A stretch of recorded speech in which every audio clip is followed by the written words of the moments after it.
देखोगे हम concave lens के सामने कोई ऑब्जेक्ट यदि रखते हैं तो इमेज कहां बनेगा, ठीक है। तो देखो सबसे पहले ऑब्जेक्ट को रखते हैं इंफिनिटी पे। इंफिनिटी का मतलब क्या, बहुत बहुत बहुत दूर। मतलब ऑब्जेक्ट को तो शो नहीं किया जा सकता है जब बहुत दूर का ऑब्जेक्ट है। तो देखिए कैसा इमेज बनेगा।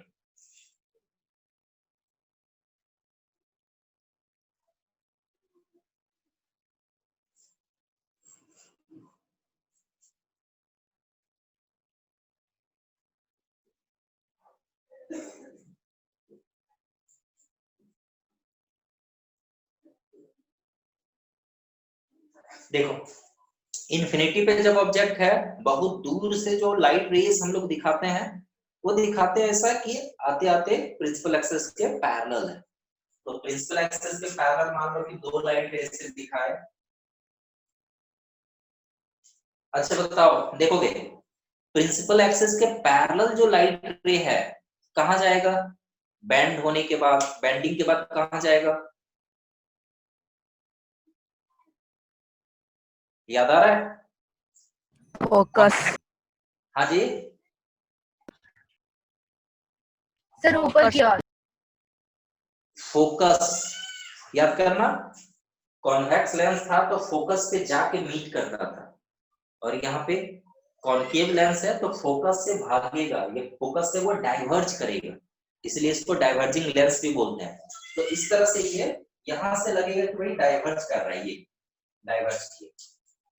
इसी तरह से ये जो प्रिंसिपल एक्सिस के पैरेलल है ऐसा लगेगा कि जैसे कि फोकस से डाइवर्ज कर रही है। मतलब ऑब्जेक्ट से जो लाइट रे आ रहा है लेंस से गुजरने के बाद वो एक्सपेंड कर गया, डाइवर्ज किया, मीट तो नहीं करेगा आगे जाके, वो तो धीरे धीरे फैल रहा है। तो यदि हम लोग उधर से देख रहे हैं तो एपियर होगा मीट करता हुआ, एक पर्टिकुलर पॉइंट पे एपियर होगा मीट करता हुआ। कहां पे मीट करता हुआ एपियर हो रहा है, फोकस पे। इसलिए हम लोग बोलेंगे इमेज यहाँ पे बनेगा। और चूंकि एक्चुअल में लाइट रेज मीट नहीं कर रहा है, इमेजिन हो रहा है मीट करता हुआ, इसलिए हम लोग बोलेंगे वर्चुअल इमेज। हालांकि बहुत छोटा बना है, तो बहुत छोटा जो इमेज होता है तो यहाँ पे बहुत छोटा बना है। बहुत छोटा इमेज बनने के कारण पता नहीं चल रहा है कि इरेक्ट है कि इन्वर्टेड है। हालांकि वर्चुअल इमेज क्या होता है, हमेशा इरेक्ट होता है। तो यहाँ पे हम लोग बोलेंगे कि नेचर, इमेज का नेचर क्या है, वर्चुअल है। Image is virtual erect and highly diminished, बहुत छोटा बनेगा।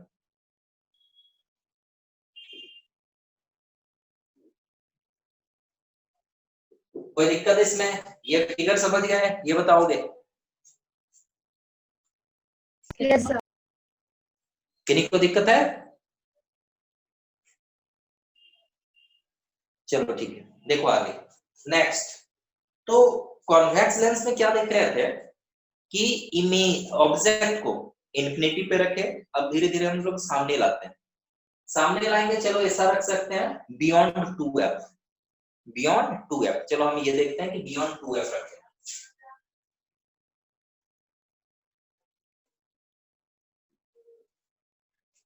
बियॉन्ड 2f रखते हैं तो क्या होता है, देखो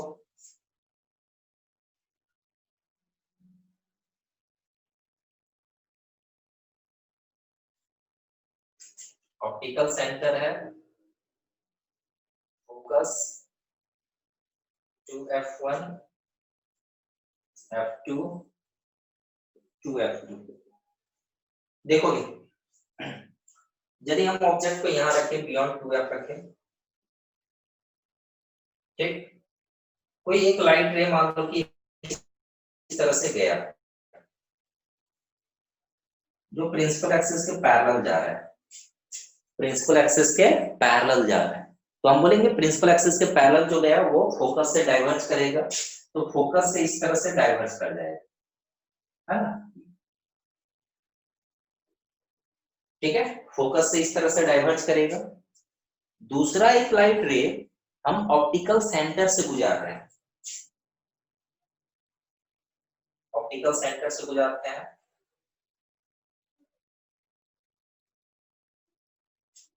अच्छा ये बताओगे, ऑप्टिकल सेंटर से जो लाइट रे जाएगा क्या वो बैंड करेगा या नहीं करेगा? नहीं करेगा सर सर। नहीं करेगा। ठीक है, very good। तो ये बैंड नहीं करेगा, ये सीधे आगे की ओर जाएगा। मतलब देखो, दो लाइट रे रिफ्रैक्ट करने के बाद इस तरह से फैल रहा है, आगे की ओर तो मीट करेगा नहीं, वो तो आगे की ओर फैल रहा है, एक्सपेंड कर रहा है। लेकिन पीछे की ओर यदि देखा जाए तो वो मीट किया है। कहाँ पे मीट किया है? देखो यहाँ पे मीट किया है, जहाँ पे हम यहाँ पे मीट किया है। मतलब लाइट रेस रिफ्रैक्शन के बाद एक्चुअली मीट नहीं कर रहा है, एपियर हो रहा है मीट करता हुआ, एपियर हो रहा है मीट करता हुआ। मीट करता होगा। मतलब क्या है, रियल इमेज नहीं है, वर्चुअल इमेज वर्चुअल इमेज है। और इरेक्ट है, इरेक्ट का मतलब क्या, सीधा प्रिंसिपल एक्सिस से ऊपर बना है, नीचे की ओर नहीं बना। याद करना, कॉन्वेक्स लेंस में देख रहे थे कि भाई रियल इमेज बनता था तो इन्वर्टेड बनता था, मतलब नीचे की ओर बनता था, इधर नीचे की ओर। लेकिन यहाँ पे नीचे की ओर नहीं बना, ऊपर ही बना, मतलब इरेक्ट बना है, सीधा बना है। तो हम लोग इमेज का नेचर क्या बना, वर्चुअल, इरेक्ट एंड डिमिनिश्ड। जितना बड़ा ऑब्जेक्ट है उससे इमेज छोटा बना है। तो यहाँ पे इसका नाम भी लिख देते हैं ए डैश बी डैश। तो लिखेंगे nature of the image is virtual, image is virtual, erect and diminished.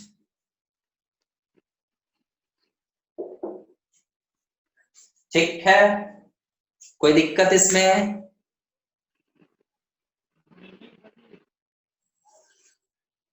हाँ जी, किन्हीं को कोई डाउट है? No sir. ठीक है, देखो ध्यान देना।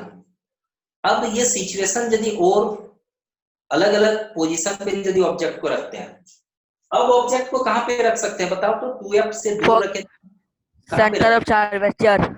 हाँ, अब देखो 2f पे भी यदि रखेंगे, देखोगे 2f पे यदि रखेंगे, लाइट रे प्रिंसिपल एक्सिस के पैरेलल जाएगा, ऐसे चला गया। फिर यहां से एक लाइट रे भेजेंगे ऑप्टिकल सेंटर से, तो देखो हमेशा यही मिलेगा, ऑप्टिकल सेंटर और फोकस के बीच, या तो यहां मिले यहां मिले, मतलब इसी के बीच कहीं पे मीट करेगा। मतलब ध्यान देना, यहाँ पे दो ही तरह का कंडीशन बनता है इमेज का।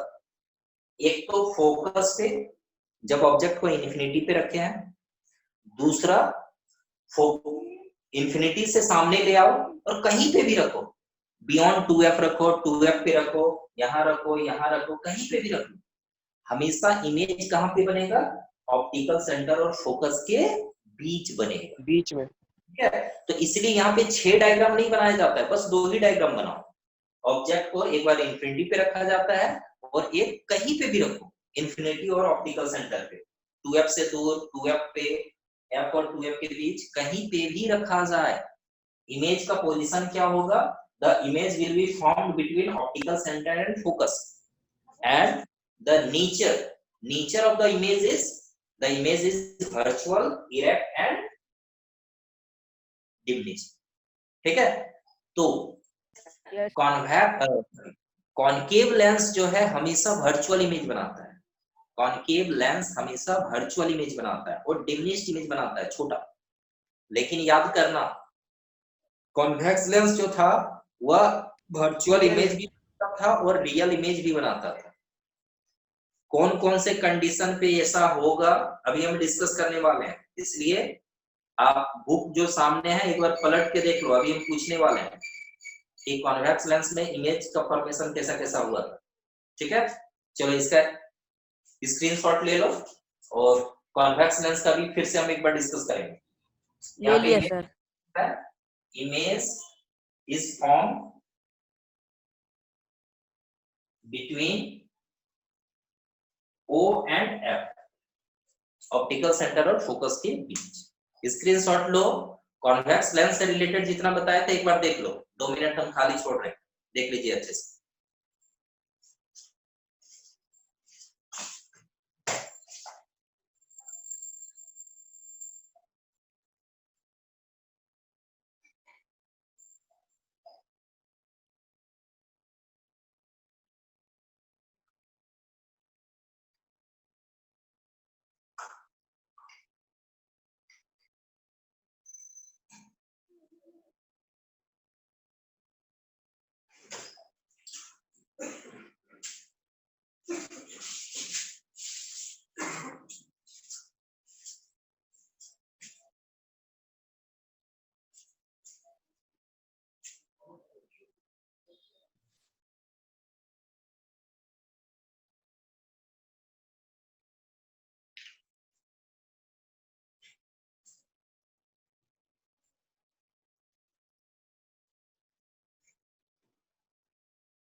मिटा दें ये?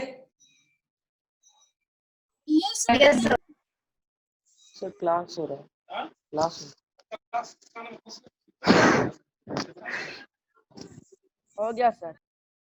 ले आ दे रहा हूँ सर, ये बस खत्म हो जाएगा।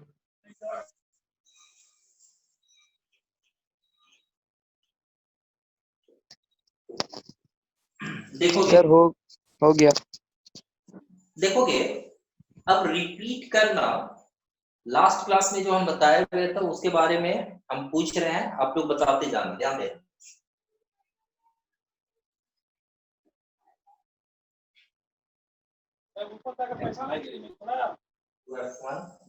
F2 to F2 object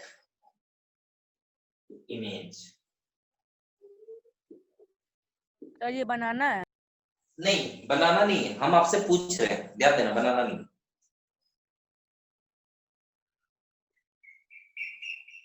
object को जब इन्फिनिटी पे रखे थे कन्वेक्स लेंस के सामने, इमेज कहां बना था बताओ? फोकस। फोकस। Sir focus. और कैसा बना था? नेचर कैसा था? Sir real inverted. Inverted and highly diminished. Point like. हाँ। सेकंड, बियॉन्ड 2f जब रखे, 2f से दूर रखे, इमेज कहां पे बना था? Sir between centre of curvature. f और 2f के बीच, सही है। अच्छा, कैसा बना था? Nature. Real inverted diminished. Real inverted. हाँ, रियल इन्वर्टेड डिमिनिश्ड। ध्यान देना, 5 कंडीशन में रियल इन्वर्टेड बना था, एक ही कंडीशन पे वर्चुअल बना। ठीक है, चलो आगे बढ़ते हैं। थर्ड, जब हम 2f पे रखे थे, इमेज कहां बना? Between and F. 2f पे बना, इमेज का नेचर कैसा? Real inverted and same size of the object, है ना। और ये डायग्राम बनाने के लिए देता है ना, काफी इंपॉर्टेंट है ये, क्योंकि ये डायग्राम जब आप बनाए होंगे, प्रैक्टिस किए होंगे, तो ये बनाने में थोड़ा दिक्कत होता होगा।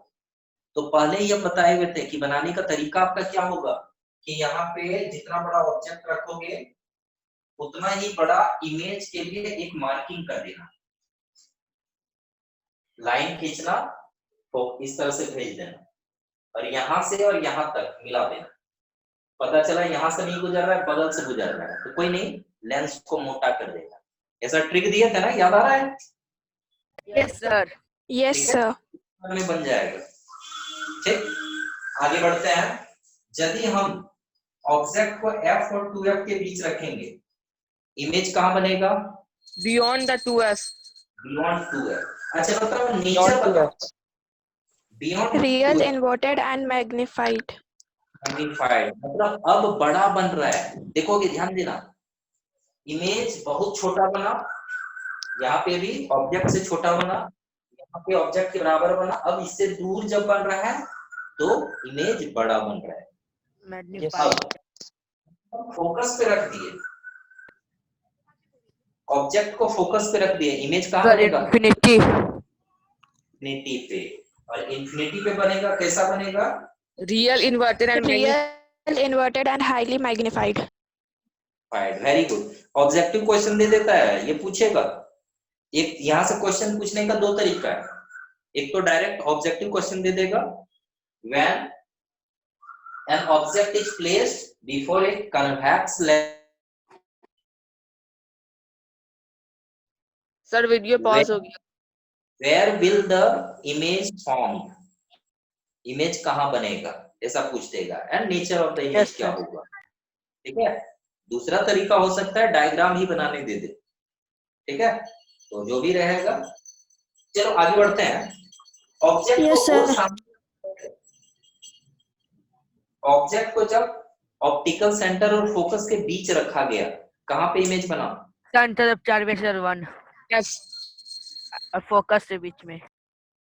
नहीं, देखो, अब इमेज कहीं पे भी बन सकता है, यहाँ बने, यहाँ कहीं पे भी बन सकता है, डिपेंड करेगा कि कितना सामने रखे हैं या कितना दूर रखे हैं, दोनों के बीच में। तो हम लोग इमेज का लोकेशन बोलेंगे, इमेज का पोजीशन बोलेंगे कि जिस तरफ ऑब्जेक्ट है उधर ही इमेज बनेगा। the image is formed at the same side where the object is. Object जिस साइड में है उधर ही इमेज बनेगा। और कैसा इमेज बनेगा? इमेज का नेचर क्या होगा? Sir magnified, highly magnified. Magnified, लेकिन रियल वर्चुअल। वर्चुअल, ठीक है, वर्चुअल, इरेक्ट एंड मैग्नीफाइड, ठीक है। अब देखो यही रीजन है कि ऑब्जेक्ट जब यहाँ पे रखते हैं इस तरह से बनता है, मान लो कि ऐसे गया है ना, और इस तरह से गया, यहाँ पे इस तरह से गया, ठीक है, और इसी को पीछे की ओर बढ़ाया तो पता चला कि एक पर्टिकुलर पॉइंट पे मीट कर रहा है, ठीक है, ये हो गया ए डैश बी डैश। ऐसा ही बनाए हुए थे। अब देखोगे इसी कारण से कन्वेक्स लेंस का यूज हम लोग करते हैं मैग्नीफाइंग ग्लास के रूप में। क्यों करते हैं मैग्नीफाइंग ग्लास के रूप में? जब ऑब्जेक्ट को, ऑब्जेक्ट मतलब ए बी है, ऑब्जेक्ट को ऑप्टिकल सेंटर और फोकस के बीच रखते हैं। मान लो कि पेपर में या फिर आपके बुक में जो अल्फाबेट्स हैं, लेटर्स जो लिखे हुए हैं, उसको बड़ा करके देखना है तो आपके पास एक मैग्नीफाइंग ग्लास आता होगा इंस्ट्रूमेंट बॉक्स में, किसी किसी में देता है, ऐसे करके देखते हो, बड़ा करके दिखाता है ना। Yes sir. एस्ट्रोलॉजर्स वगैरह ये सब रखता है, जो हाथ देखने वाला होता है, ज्योतिष वगैरह, हम देखते होंगे कि भाई लाइंस वगैरह को अच्छे से देखने के लिए यूज करता है। तो वो क्या है? कन्वेक्स लेंस है। कन्वेक्स लेंस क्या है? इसी दोनों के बीच क्या होता है कि भाई ऑब्जेक्ट जब रखा जाता है, एस्ट्रोलॉजर लोग देखते हैं, एस्ट्रोलॉजर, एस्ट्रोलॉजर बड़ा करके दिखाता है, ठीक है। तो यही है, इसीलिए ऐसा होता है। हाँ, काफी दूर ले जाओ, देखोगे काफी दूर ले जाओगे तो ब्लर हो जाएगा, है ना, अच्छे से दिखेगा नहीं, क्योंकि आपको पता है कि काफी Yes, दूर sir. जब तो इमेज क्या होगा? इमेज वो रियल इमेज बनता है और दूसरी ओर बनता है, इधर ऑब्जेक्ट है उधर नहीं बनता है, इधर अपोजिट साइड बनता है। ठीक है। तो Yes, sir. इसलिए इसका यूज किया जाता है। चलो आगे और हम लोग डिस्कस करते हैं कुछ ऑब्जेक्टिव क्वेश्चन जो देता है। अच्छा देखो, हम बताए हुए थे कि कॉन्वेक्स लेंस जो है, कॉन्वेक्स लेंस में प्रिंसिपल एक्सिस के पैरेलल यदि लाइट रेज भेजा जाए, ये प्रिंसिपल एक्सिस है, पैरेलल लाइट रेज बहुत सारा यदि हम भेजते हैं, कहां पे जाके मीट करेगा ये बताओ तो? फोकस। फोकस। मतलब फोकस, जाके मीट करता है, जिसको हम लोग क्या बोलते हैं? फोकस। ठीक है, फोकस बोलते हैं। अच्छा, इसका कोई यूज है कि जितना भी पैरेलल रेज आ रहा है उसको कन्वेक्स लेंस क्या करता है? फोकस पे कन्वर्ज कर देता है, Yes, मतलब sir. मीट मीट इसका करता है। कहीं Yes, sir है।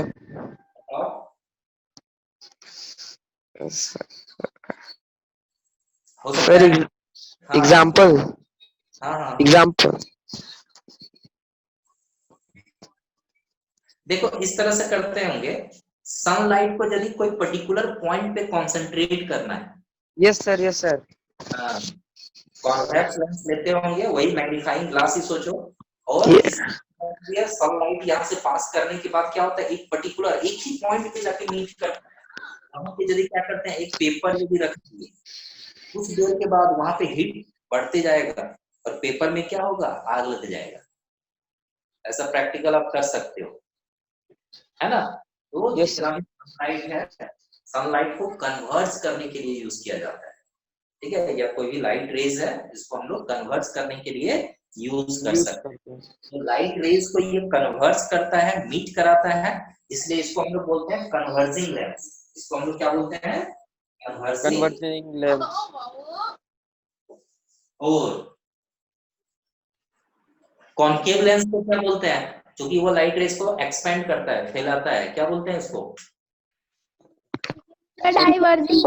Diverging lens. ठीक है, लेंस से रिलेटेड यही सब क्वेश्चन रहता है और कोई दिक्कत नहीं करेगा। तो यहाँ तक में कोई दिक्कत है तो पूछ लो। No, sir. चलो ठीक है, ध्यान देना इसमें। और एक हम लोग चलो जान लेते हैं power of a lens. Power of a lens, ठीक है, क्या है? इसको हम मिटा देते हैं, ये बुक में तो टेबल बना हुआ ही है, आप नोटबुक में बनाओगे तो बुक देख के बना लेंगे, ठीक है। अभी कंप्लीट नहीं लिखे हैं, ये मिटाते हैं।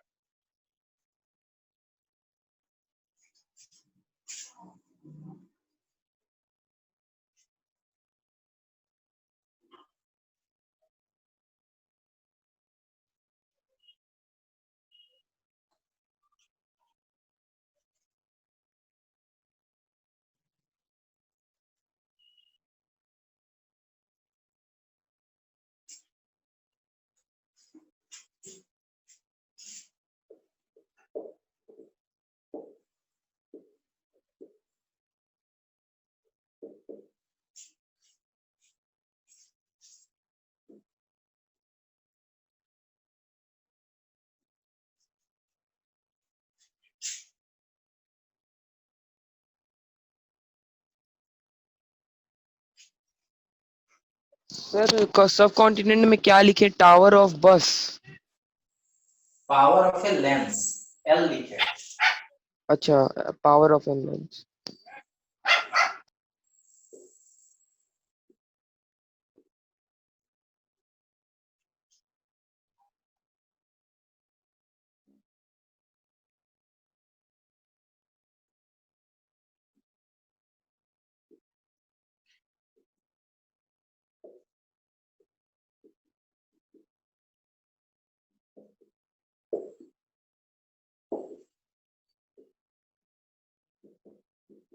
देखो ध्यान दे, पावर ऑफ ए लेंस का मतलब क्या है?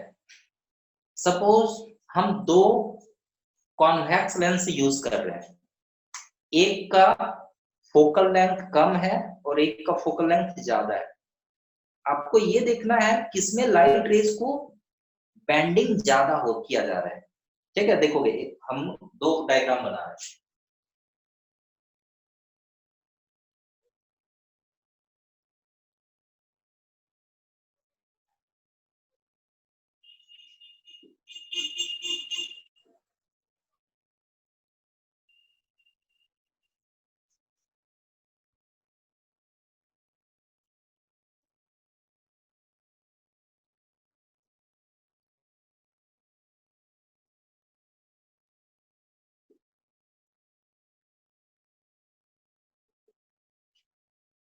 ध्यान देना। सपोज कोई एक लाइट रे भेजते हैं यहाँ पे प्रिंसिपल एक्सिस के पैरेलल,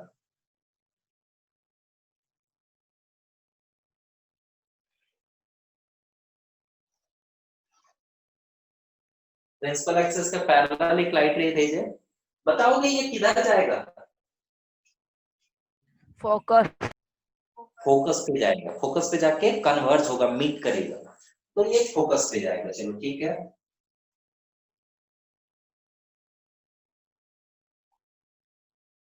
अच्छा देखो, इसमें फोकल लेंथ कितना है? मान लो कि फोकल लेंथ है 30 सेंटीमीटर, मान लो, ठीक है। 30 या 50 सेंटीमीटर बोल देते हैं, 50, ठीक है। एक दूसरा हम कन्वेक्स लेंस ले रहे हैं,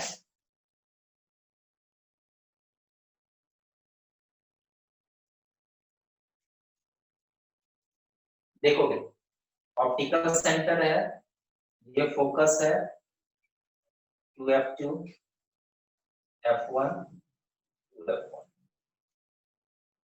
इसमें भी लाइट रे को यदि हम भेजें, ध्यान देना, इसमें कर्व को कंप्लीट करेंगे तो ऐसा बनेगा स्फेयर, सेंटर ऑफ कर्वेचर यहाँ पे, फोकस यहाँ पे, मान लो कितना बड़ा बन रहा है, ठीक। यहाँ पे भी प्रिंसिपल एक्सिस के पैरेलल जो है वो फोकस से जाएगा, देखो तो फोकस से जाएगा इस तरह से।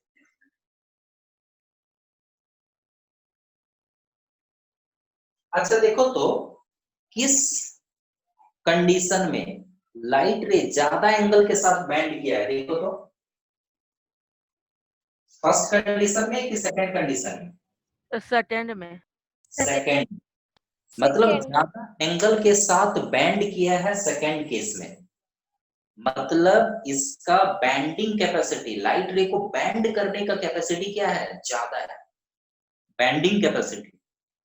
यहाँ पे कन्वेक्स लेंस क्या करता है, कन्वर्ज करता है, मतलब दोनों कन्वर्ज कर रहा है, ये भी कन्वेक्स लेंस है, ये भी कन्वेक्स लेंस है, दोनों कन्वर्ज ही कर रहा है, लेकिन कन्वर्जेंस, डिग्री ऑफ कन्वर्जेंस इसका क्या है, ज्यादा है, और इसका क्या है, कम है।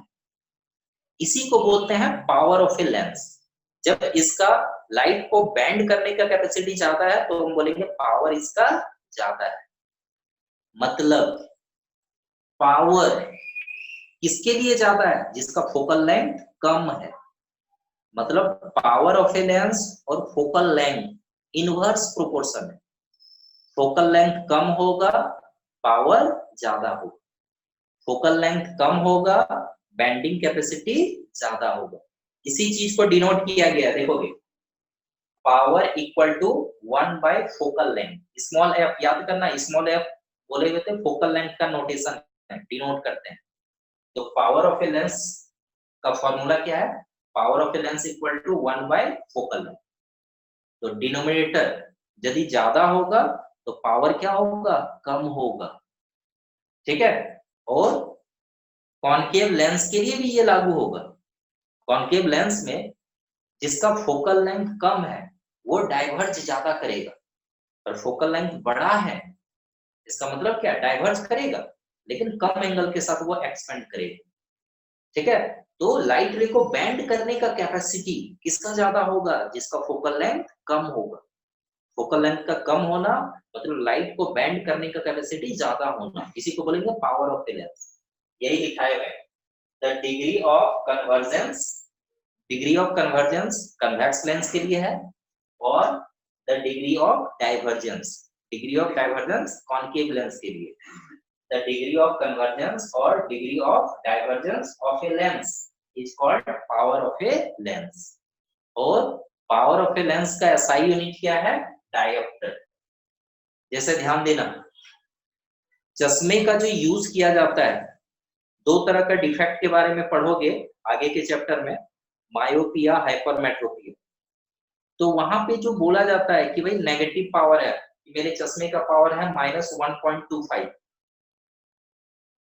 फिर बोलता है कि चश्मे का पावर है प्लस में मेरा 1.5, तो 1.25 1.5 ये क्या बोला जा रहा है, डायोप्टर बोला जा रहा है, मतलब पावर बोला जाता है वहां, ठीक है। तो यही है पावर का मतलब, क्या कि कितना दूर के ऑब्जेक्ट को देखने में दिक्कत हो रहा है, उसी के अनुसार उसका पावर चेक किया जाता है कि कितना पावर का हमको चश्मा लगाना होगा, मतलब लेंस लगाना होगा, कि लाइट रे को इतना बेंड करके वह सही जगह पे लाइट रे रेटिना पे जाके मीट करे, ताकि वह अच्छे से आदमी देख पाए। समझे बात को। तो पावर ऑफ ए लेंस यही होता है कि लेंस कितना एंगल के साथ लाइट रे को बेंड कर रहा है। कोई दिक्कत इसमें, कहीं दिक्कत है तो पूछोगे। No sir. चलो ठीक है, स्क्रीनशॉट ले लीजिए। ले लिए सर। सर हाँ जी, ये डायग्राम भी बनाना है? हाँ हाँ हाँ, डायग्राम भी बनाना है, ठीक है। स्क्रीनशॉट ले लो, बाद में बना लोगे। यस सर, ले बना लिए। बना भी लिया, चलो ठीक है, वेरी गुड।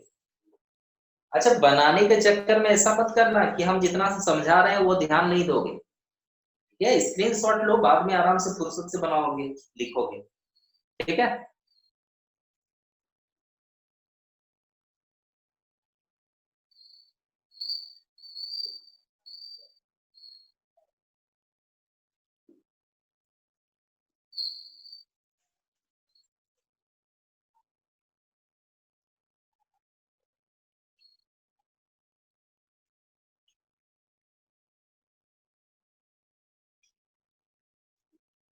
नेक्स्ट है डिस्पर्सन ऑफ लाइट।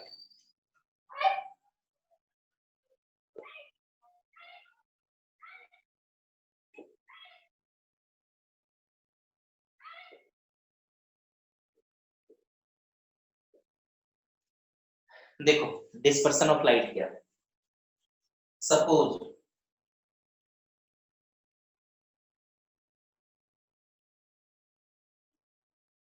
एक लेंस है, लेंस बोल रहे प्रिज्म।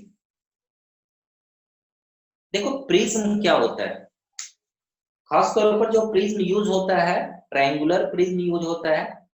फ्रंट का जो फेस है वो ट्रायंगल दिख रहा है, फ्रंट में ट्रायंगल दिख रहा है, बैक पोर्शन में ट्रायंगल दिख रहा है, साइड में रेक्टेंगल, इधर भी रेक्टेंगल, बेस भी रेक्टेंगल। एक अंदाजा लगा लो, ठीक है। इस तरह का देखो, रुको, ये सोचो कि बेस हम रेक्टेंगल बना लेते हैं और इधर से रुक जाओ, मोड़ के हम दिखा रहे हैं कि ट्रायंगल।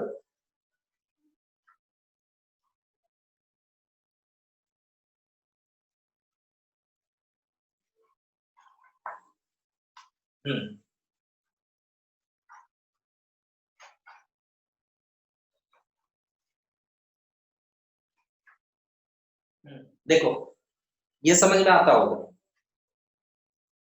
ये फ्रंट पार्ट कैसा दिख रहा है? ट्रायंगल, ठीक है। पीछे का भी पोर्शन कैसा दिखेगा? ट्रायंगल। फिर बॉटम कैसा दिखेगा? रेक्टेंगल, देख लो, रेक्टेंगल। साइड वाला कैसा दिखेगा? रेक्टेंगल। साइड वाला कैसा दिखेगा? रेक्टेंगल, ठीक है। तो प्रिज्म इस तरह के शेप का होता है, ठीक है। एक ट्रायंगुलर प्रिज्म जहां पे लाइट रे जिस फेस पे इंटर कर रहा है और जिस फेस से लाइट रे इमिट कर रहा है, बाहर निकल रहा है, दोनों क्या है? नॉन पैरेलल से, दोनों फेसेस पैरेलल नहीं है। क्या करते हैं, यदि हम लोग कोई एक प्रिज्म से, किसी प्रिज्म से व्हाइट लाइट को गुजारते हैं, सनलाइट व्हाइट लाइट होता है, ठीक है। यदि हम व्हाइट लाइट गुजारते हैं तो हम लोग पाते हैं कि जब कोई व्हाइट लाइट को यदि हम प्रिज्म से गुजारते हैं, ऐसे लाइट रे जाना चाहिए था इस तरह से, ठीक है, लेकिन थोड़ा सा बेंड करेगा, एक मीडियम से दूसरे मीडियम में जाएगा तो बेंड करेगा। लेकिन व्हाइट लाइट क्या होता है, प्रिज्म्स में जैसे ही इंटर करता है तो वो 7 कलर्स में स्प्लिट कर जाता है, डिवाइड हो जाता है, तो व्हाइट लाइट है।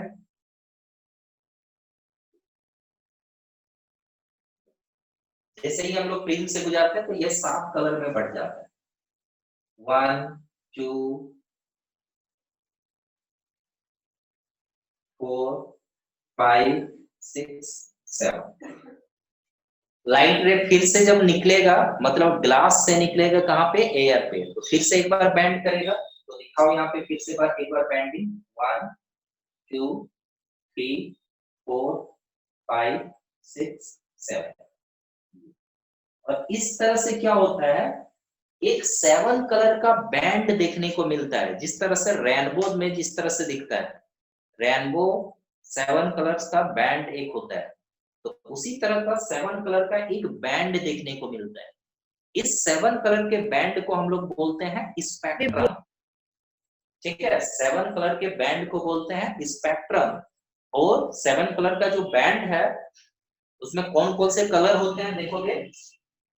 Red, orange, yellow, blue, green, purple, VIOR,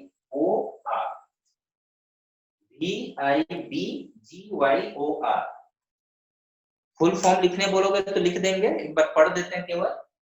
V for violet, I for indigo, B for blue, sky blue, और इंडिगो का मतलब क्या? जैसे डीप ब्लू होता है उस ढंग का। G for green, Y for yellow, O for orange and R for red. In 7 colours में बट जाता है। व्हाइट लाइट को यदि हम लोग प्रिज्म से गुजारते हैं तो वो क्या होता है, 7 कलर में बट जाता है। और 7 कलर का जो बैंड मिलता है इसको हम लोग बोलते हैं स्पेक्ट्रम। यदि कोई स्क्रीन होगा, एक व्हाइट पेपर रखेंगे तो व्हाइट पेपर में हम लोग को 7 कलर का बैंड मिलेगा, इसको हम लोग बोलेंगे स्पेक्ट्रम। और ये जो लाइट रे 7 कलर में बट गया, इस फेनोमेनन को हम लोग बोलते हैं dispersion of light, dispersion of light.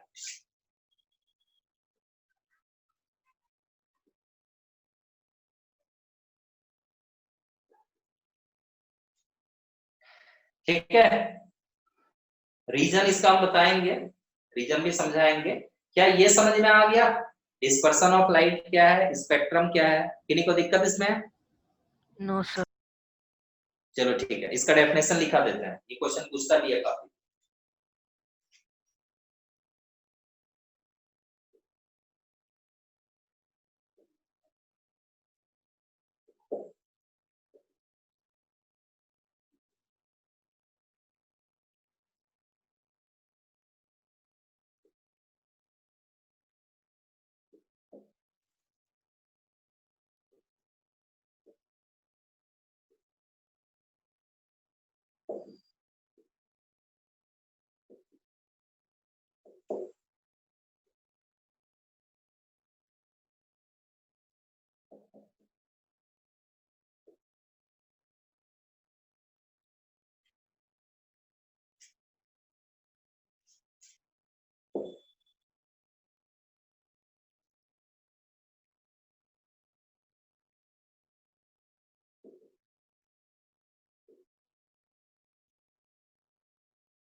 Definition पढ़ लोगे, कहीं दिक्कत है तो पूछोगे।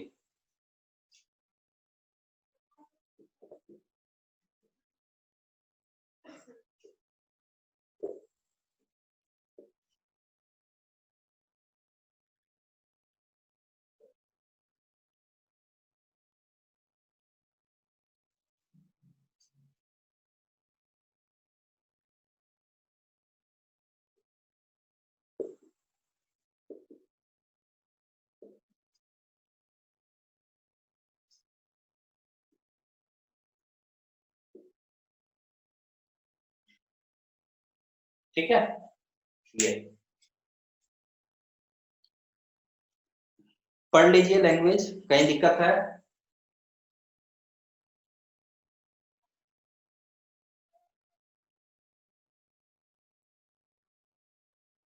कंस्टिट्यूएंट कलर्स, कंस्टिट्यूएंट का मतलब है जिससे वो बना होता है। व्हाइट लाइट 7 कलर से मिलके ही बना होता है, और वही जब लाइट को, व्हाइट लाइट को जब हम लोग प्रिज्म से गुजारते हैं तो जिन 7 कलर से मिलके बना है वही अपने कंपोनेंट्स में वो डिवाइड हो जाता है। तो डिवाइड होने के इस फेनोमेनन को हम लोग क्या बोलते हैं? Dispersion of light. इसका एग्जांपल यदि हम लोग बात करें तो रेनबो, रेनबो में बिल्कुल यही होता है। सनलाइट जब आता है तो कब दिखता है रेनबो? चलो समझ लो, ठीक है। रेनबो एक्चुअल में दिखता कब है?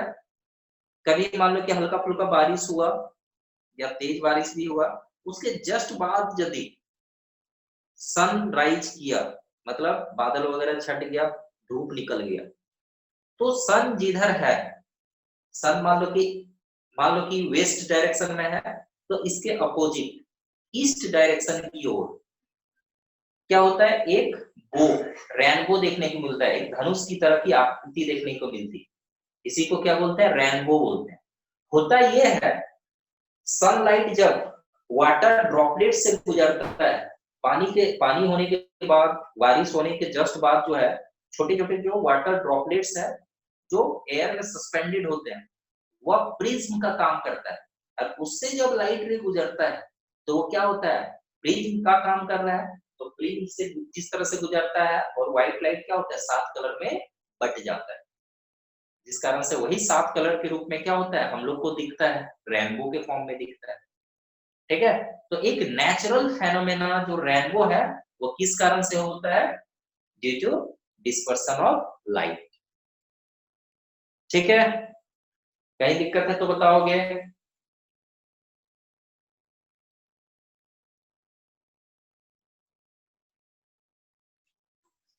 स्क्रीनशॉट ले लो। ले लिए सर। ठीक, अच्छा देखो, इसका रीजन चलो हम लोग जानते हैं। ठीक है, क्यों ऐसा होता है कि व्हाइट लाइट 7 कलर में बट जाता है? तो देखो, वेवलेंथ के बारे में अभी नहीं पढ़े हो, साउंड जब पढ़ाएंगे तो वेवलेंथ के बारे में जान जाओगे, लेकिन थोड़ा सा चलो हम डिस्कस कर देते हैं। वेव, वेव इस तरह का हम लोग फॉर्म करते हैं, और ऊपर वाले पार्ट को क्रेस्ट बोलते हैं। दो क्रेस्ट के बीच का डिस्टेंस को हम लोग बोलते हैं वेवलेंथ, वेवलेंथ इसको लैम्डा से डिनोट करते हैं।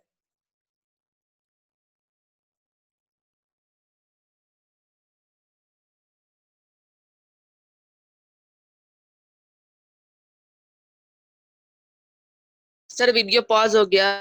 जैसे अलग अलग अलग अलग कलर का जो लाइट है उसका वेवलेंथ क्या होता है, अलग अलग होता है। अलग अलग कलर के लाइट का वेवलेंथ अलग अलग होता है। सबसे ज्यादा वेवलेंथ होता है किसका, रेड का। कम वेवलेंथ होता है किसका, वायलेट का।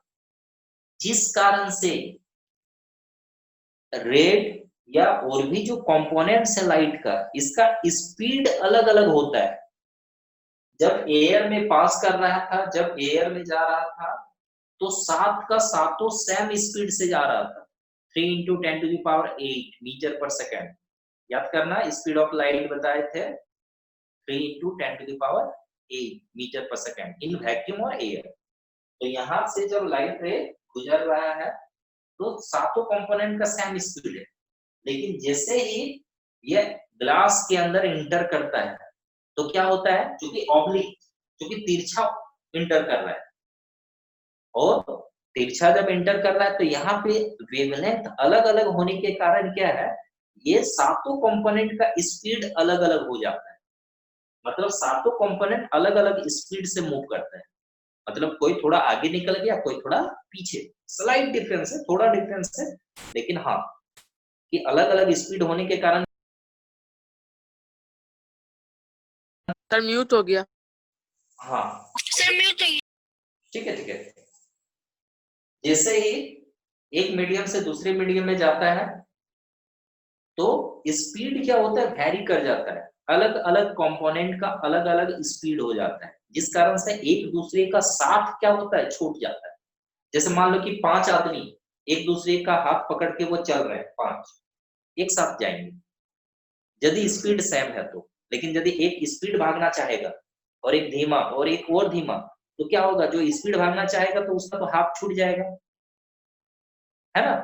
तो यही है कि जब स्पीड अलग अलग हो जा रहा है, एक का स्पीड ज्यादा एक का स्पीड कम, इस कारण से क्या, व्हाइट लाइट का जो 7 कंपोनेंट है, सातों का अलग अलग स्पीड हो जाता है, इस कारण से क्या हुआ, सातों वो डिवाइड कर जाता है, स्प्लिट कर जाता है।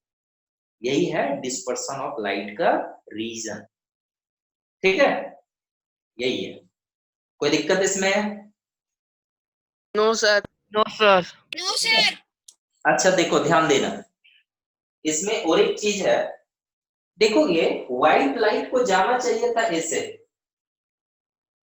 ठीक है, ये डॉटेड लाइन दिखाया, मतलब दिखा रहे हैं कि भाई जाना चाहिए था ऐसे, लेकिन वो बैंड करके गया, और रेड लाइट यहाँ निकला, वायलेट लाइट यहाँ निकला। अच्छा देखो सबसे ज्यादा बैंडिंग किसमें हुआ है, रेड में बैंडिंग इतना हुआ है, और वायलेट में बैंडिंग क्या देख लो इतना हुआ है। तो सबसे ज्यादा डेविएशन, बैंडिंग को ही बोलते हैं डेविएशन, सबसे ज्यादा बैंडिंग किसमें हुआ है ये बताओ। Wallet में. और सबसे कम बैंडिंग किसमें हुआ है, Red. रेड में। Objective question. Red. और ध्यान देना, ये जो वेव का जो लंबाई है, वेवलेंथ है, रेड का वेवलेंथ सबसे ज्यादा होता है, और वॉयलेट का वेवलेंथ क्या होता है, सबसे कम होता है। ये भी पूछता है, और उसका वेवलेंथ का वैल्यू भी चलो हम लिख दे रहे हैं, और नेक्स्ट जब हम वेव के बारे में डिटेल में पढ़ाएंगे तो और अच्छे से जान जाओगे कि वेवलेंथ क्या होता है, एम्पलीट्यूड क्या होता है, और भी चीजें हैं। तो अभी तो बस जान लो कि भाई एक वेव का लंबाई को हम लोग वेवलेंथ बोलते हैं। ठीक है, तो इसको हम मिटा रहे हैं और कुछ पॉइंट्स लिख रहे हैं, या यही लिख दे रहे हैं। देखो नीचे ही लिख दे रहे हैं, और इसको फिर से एक बार स्क्रीनशॉट ले लोगे, नीचे भी इंफॉर्मेशन मिलेगा। मैक्सिमम डेविएशन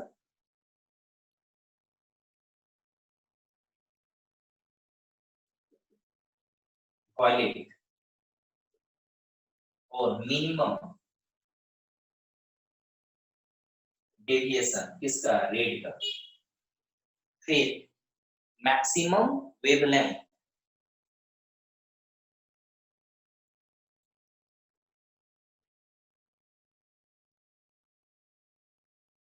रेड का कितना होता है, 800 नैनोमीटर।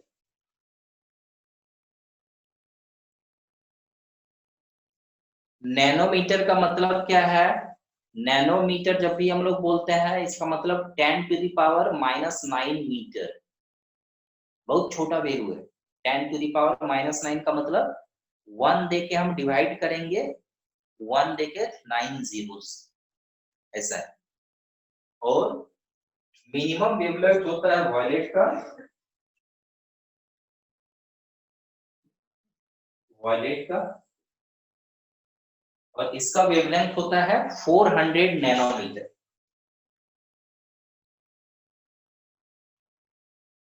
दिख रहा है कि नहीं दिख रहा है, नीचे वाला पोर्शन बताओगे? दिख रहा सर। चलो दिख रहा है। ठीक है। हेलो सर, सर थोड़ा जोर से बोलिए ना, आपका आवाज नहीं आ रहा है। अच्छा ठीक है, जोर से ही बोलेंगे अब। स्क्रीनशॉट ले लो एक बार। ले लिए सर। ठीक, कैसे ले लिए?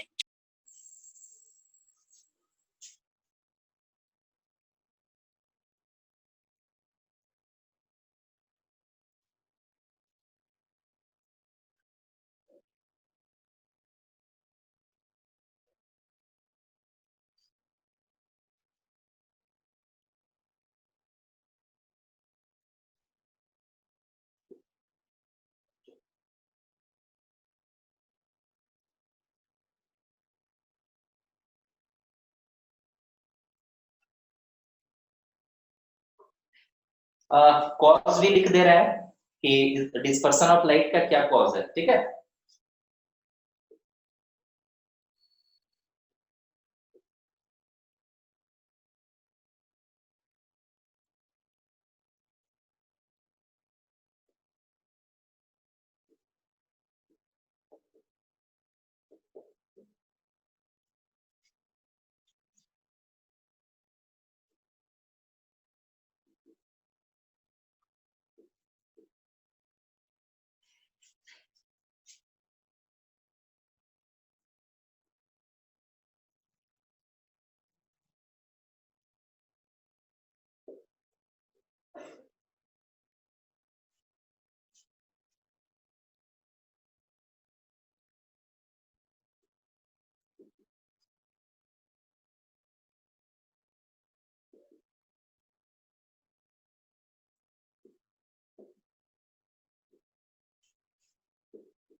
ठीक है।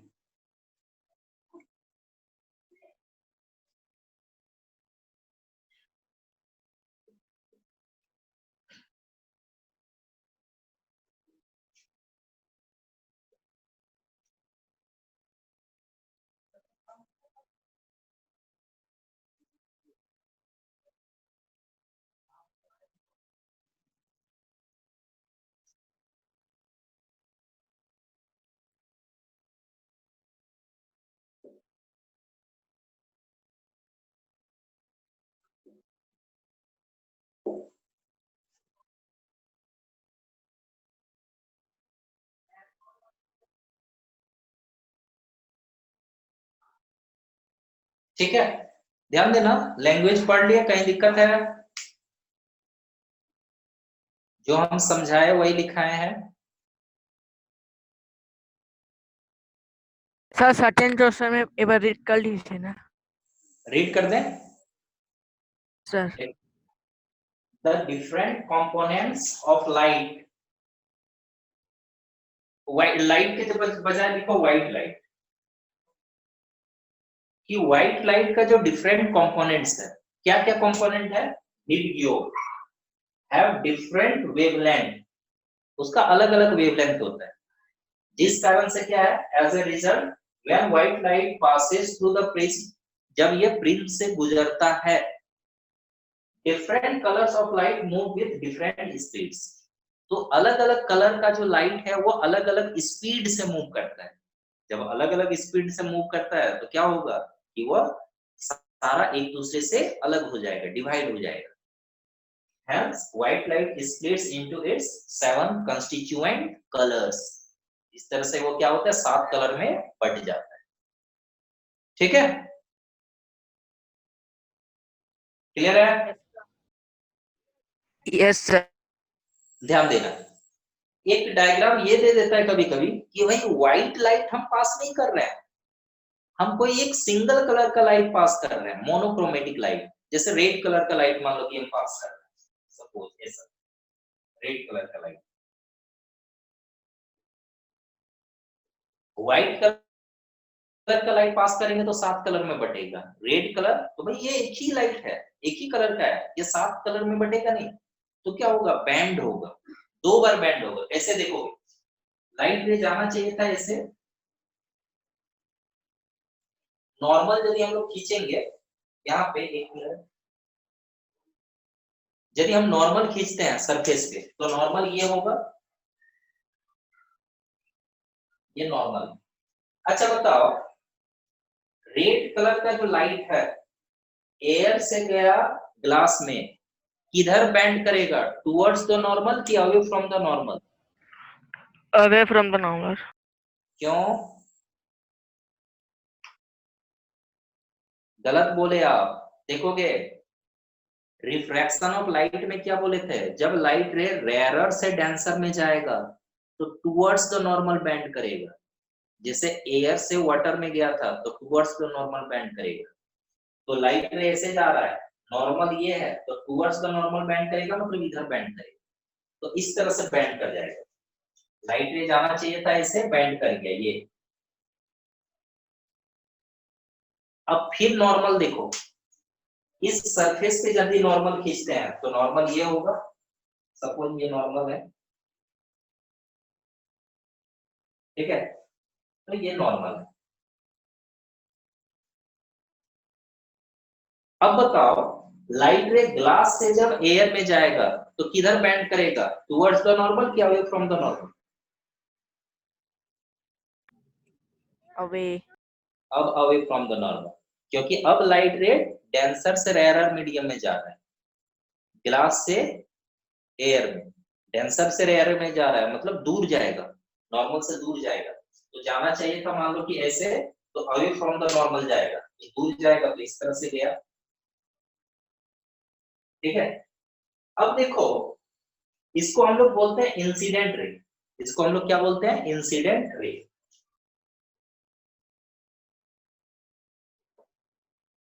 और जो रेड कलर का लाइट निकला फाइनली बेंड करके, इसको बोलते हैं इमर्जेंट रे।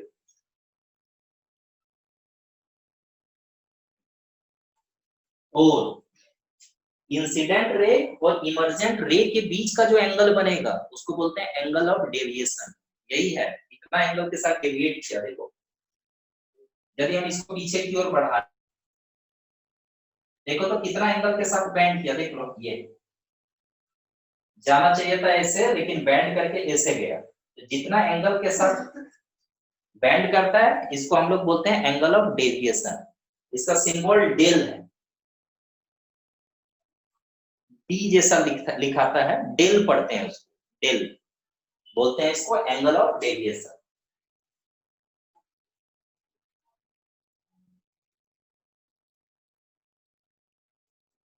ठीक है, यही है। तो ये डायग्राम भी दिया जा सकता है, बना लोगे। और आप लोग का होमवर्क ये है, आपके पास जो भी बुक है, जो भी हेल्पिंग बुक है, स्कूल का बुक है, एनसीईआरटी है, वो सब सारा क्वेश्चंस खुद से करोगे। जो दिक्कत होगा वो पूछोगे। थ्योरी वाला क्वेश्चन तो सारा हम लिखा ही दिए। अब ऑब्जेक्टिव क्वेश्चंस बचा होगा, filling the blanks, true false, वो सब करोगे। जहां दिक्कत होगा नेक्स्ट क्लास में पूछोगे। सर हाँ जी। सर हम लोग का नेक्स्ट चैप्टर कौन सा होगा? अच्छा, ह्यूमन आई। करते हैं ना सर सर आपका sir electric current and it's effects है। अच्छा सर ठीक है, वही ह्यूमन आई। अपने स्कूल का सिलेबस देख लेना यदि अवेलेबल है आपके पास तो उसी के सर अनुसार। नहीं है ठीक है, तो सब पढ़ना है और क्या, 3 सर, चैप्टर पढ़िए। ह्यूमन आई। हाँ ठीक है, ठीक है, स्क्रीनशॉट ले लो इसका। ले लिए सर। ठीक है, वेरी गुड। चलो नेक्स्ट क्लास में मिलते हैं। अच्छे से ये सब प्रैक्टिस करके रखोगे।